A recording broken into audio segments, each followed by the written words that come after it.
আমরা যারা 1990 সাল থেকে 2005 সালের মধ্যে জন্মেছি, আমরা বিশেষ কিছু ছিলাম না, তবে আমরা ভাগ্যবান ছিলাম। যখন আমরা ছোট ছিলাম, হাতগুলো জামার ভিতর ঢুকিয়ে রেখে বলতাম, আমার হাত নেই। একটা কলম ছিল যার 4 রকমের কালি ছিল, আর তার 4টা বোতাম একসাথে টেপার চেষ্টা করতাম। আর এই কলমটা যার কাছে থাকতো, তার ভাবসাবি থাকতো অন্যরকম। আমাদের সময় 1 হাত সমান কলম পাওয়া গেলেও আমরা আবার কলম কেটে কেটে অনেক ছোট কলম আবিষ্কার করতাম। দরজার পেছনে লুকিয়ে থাকতাম, কেউ এলে চমকে দিব বলে। সে আসতে দেরি করছে বলে অধৈর্য হয়ে বেরিয়ে আসতাম। রাতে হাঁটার সময় ভাবতাম, আমি যেখানে যাচ্ছি 4টাও আমার সাথে যাচ্ছে। কারেন্টের সুইচের 2 দিকে আঙুল চেপে সুইচটাকে অন অফের মাঝামাঝি অবস্থানে আনার চেষ্টা করতাম। স্কুলে যাওয়ার সময় সবাই একসাথে দৌড়াদৌড়ি করে যেতাম।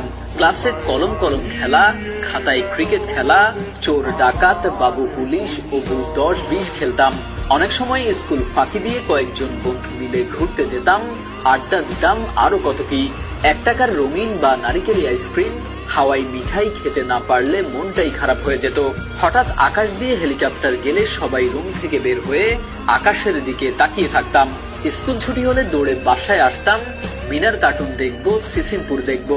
শুক্রবার দুপুর 3টা থেকে অপেক্ষা করতাম কখন বিটিভিতে সিনেমা শুরু হবে, এবং সন্ধ্যার পর আলিফ Laila, Sinbad, Robin Hood, MacGyver দেখার জন্য পুরো সপ্তাহ অপেক্ষা করতাম। ফলের গুটি খেয়ে ফেললে দুশ্চিন্তা করতাম, পেটের ভেতর গাছ হবে কিনা।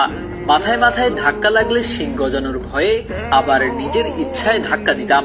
কেউ বসে থাকলে তার মাথার উপর দিয়ে ঝাঁপ দিতাম, যাতে সে আর লম্বা হতে না পারে। বিকেলে কুতকুত